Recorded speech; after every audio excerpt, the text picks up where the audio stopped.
Okay, these can be a little bit tricky for you guys, namely because we have a negative inside the radical and we have this 2 on the outside. So the very, very first thing I want to do is I want to take care of this negative radicand. Now, what do I mean by that? I mean, instead of writing the square root of -3, I want to pull out an I. I want to think of the square root of -1 equaling this imaginary letter I.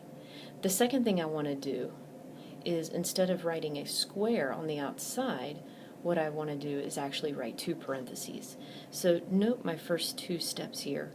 I'm going to write an I square root of 3, and then I'm just going to repeat this entire parentheses.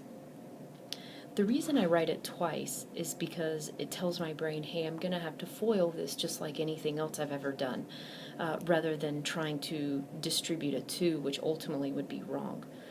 Okay, so let's work on FOILing this.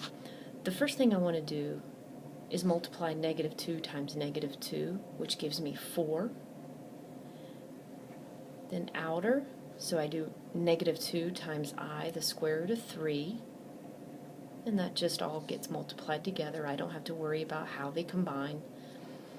And then plus I, the square root of 3, times -2. Now note I'm going to write that -2 first, because we always write the numbers before the radicals. And then lastly, I have a plus I, the square root of 3, all squared. Now how do I know that? Because I'm multiplying 2 of them with each other. Okay, so let's see how this simplifies. Alright, I'm just going to keep my 4 here. Note I have 2 identical terms. I have minus 2I the square root of 3 minus 2 more I the square root of 3. This is going to give me minus 4I the square root of 3. Alright, lastly, down here I have, and now because of the multiplication, I can think of distributing this square. And so I have an I squared, and I have a square root of 3 squared. Alright, keep in mind, let me switch colors here on you guys, keep in mind that I squared equals what number? -1. Okay, and what happens when we square a square root, such as here? The square root and the square kind of undo each other, and so we'll just get the number inside.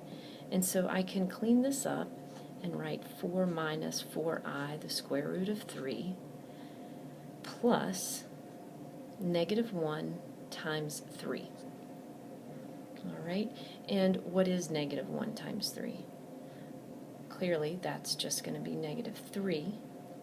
And so in my final answer, I can simplify the 4 and the -3 to get 1 minus 4I the square root of 3. And that is my final answer.